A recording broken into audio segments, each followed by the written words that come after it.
I've always known. I wanted to be a priest ever since I was a kid, and I remember the day where I started getting the feeling that I was called to be a priest. It was during a festival for the Virgin Mary, and I remember seeing the procession of the Virgin going past our house. And all the robes, the smell of the incense.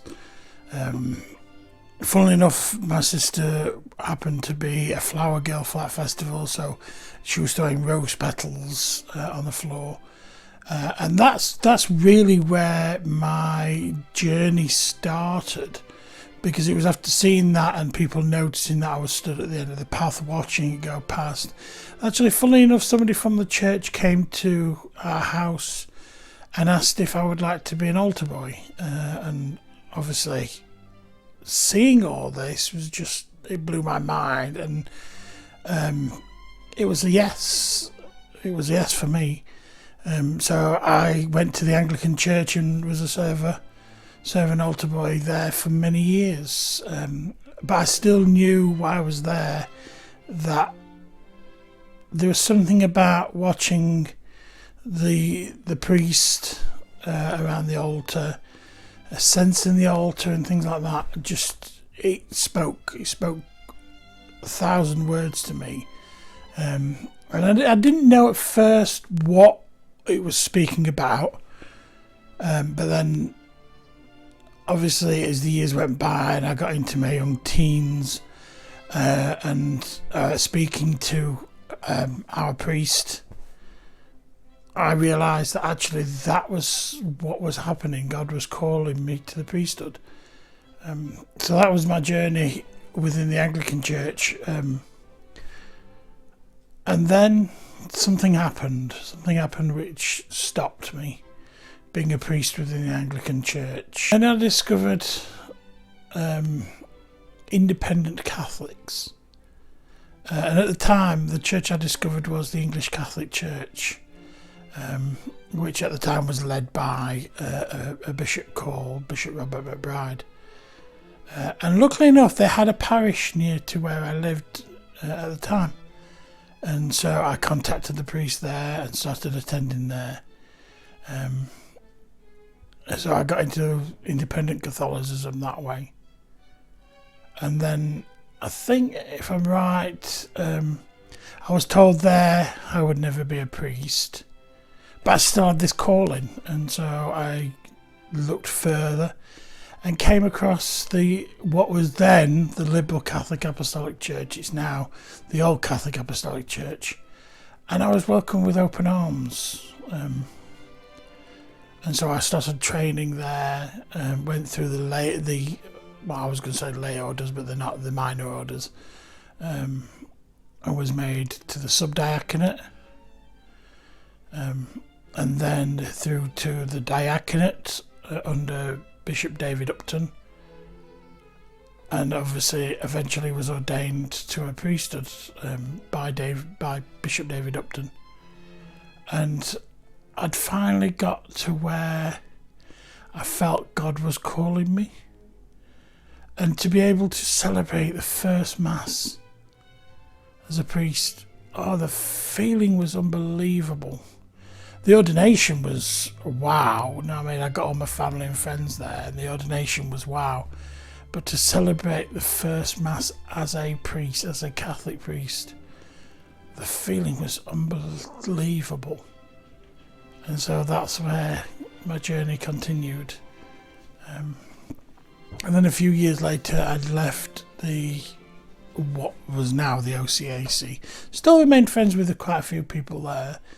And I joined another church at the time, which was the Church of Antioch, who called me further in my ministry, which I never thought about. And they called me to be a bishop. So back in I think if I remember rightly the dates, 2016, 2016, I was consecrated a bishop.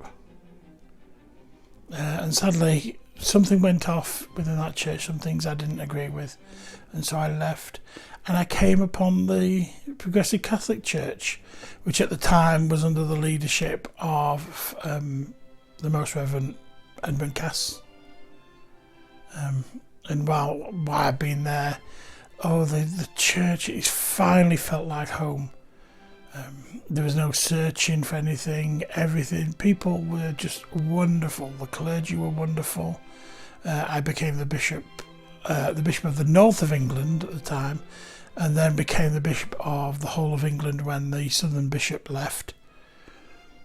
And then I eventually was in January, I think it was January 2021, when Bishop Cass stepped down as a presider.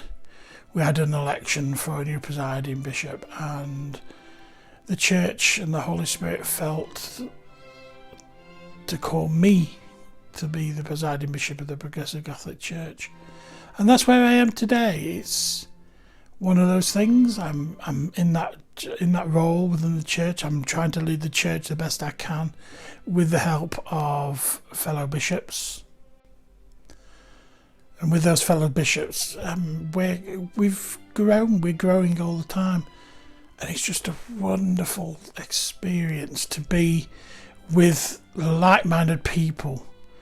And so anybody who feels a call to be a priest, or religious for that fact, I would say reach out,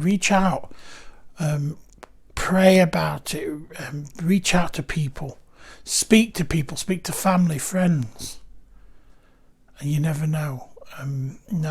People within the Progressive Catholic Church, we encourage everybody. We accept clergy, we accept people, not clergy, we accept people of the LGBT community, men, women, straight. We accept everybody within the church. And so we have people from all walks of life being called to the priesthood. And we've recently just consecrated our first female bishop within the church, who sits on the Bishop's Council now. And we are still looking, and we know God's calling people to the priesthood, but we can't do anything until people reach out to us.